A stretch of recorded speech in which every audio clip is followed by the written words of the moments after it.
Hi everyone, I'm Min, and this is my weekly Create One.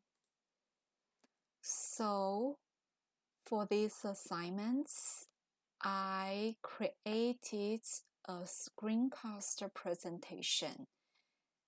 And the reasons why I created it as my assignments is because I think it's informative.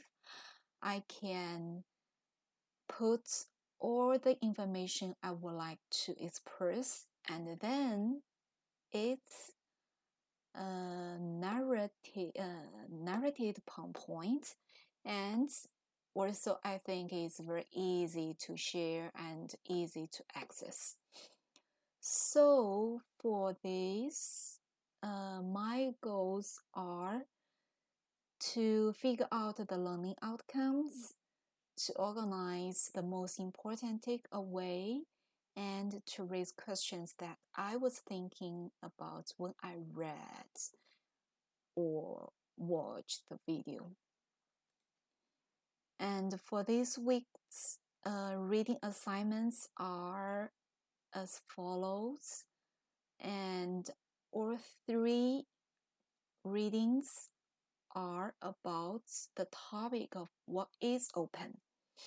One is education sharing. The second is openness as a value. And the third is what openness in education. And I think these readings are aligned with the following learning outcomes. The first one is foundations. Articulate the core values of open education, explain why open should be a means but not its own ends, recognize when open has become its own ends. The second one is open educational resources. Define open educational resources. Here are the key points about the readings. The first one is the definition of education based on the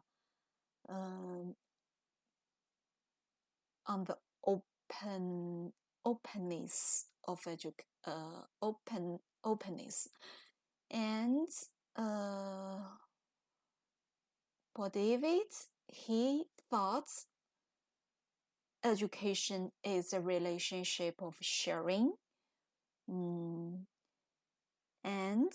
then in the readings, he also talked about three principal influences of openness on education.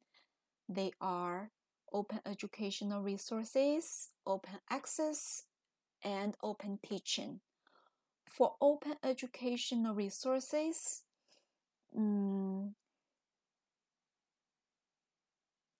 he just gave the definition of OER is educational materials that are either licensed under an open copyright license or in the public domain, and people can have free access to these resources and materials, and have free permission to engage in the 4R activities. The 4Rs are reuse, redistribute, revise, and remix. And he also pointed out an opinion is a successful sharer is equal to a successful educator. Here I put a question mark here because I don't think I agree with this opinion completely. And then copyright laws is also was also talked a little in these parts. And the second influence is open access. It refers to research articles that are freely and openly available to the public for reading, reviewing, and building upon. And the third one is open teaching. And I learned about some popular strategies to define open teaching, or I can use in open teaching, and it also gives some examples.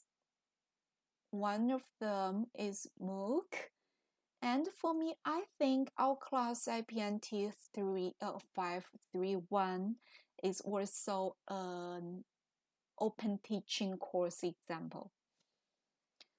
So the last part is some questions I am thinking about when I read the articles. The first one is a successful sharer is a successful educator. Where when I read this opinion, I think how we can guarantee what the educator share is high quality, and also how we can guarantee the writers, the researchers, what the writers, the researchers share is high quality. You know, I don't think I don't think all the teachers share is high quality.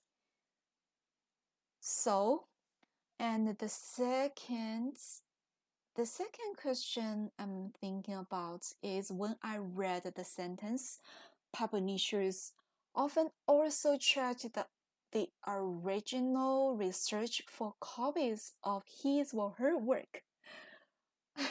I think it doesn't make sense. How about you? What do you think?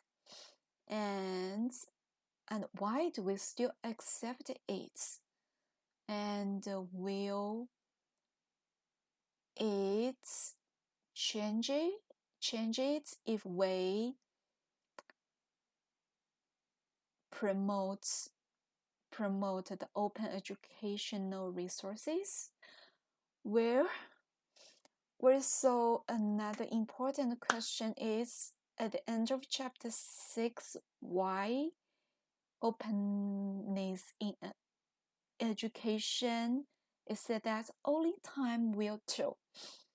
So the text video was in 2010, and this chapter 6 was written or published in 2012, and the other reading was written in 2012. Oh no, 2016. Where I would like to know from 2010 to now, 2020, do any significant changes have happened about openness in education, or any new trends are happening? Yeah, that's all about the first week's reading. Thank you.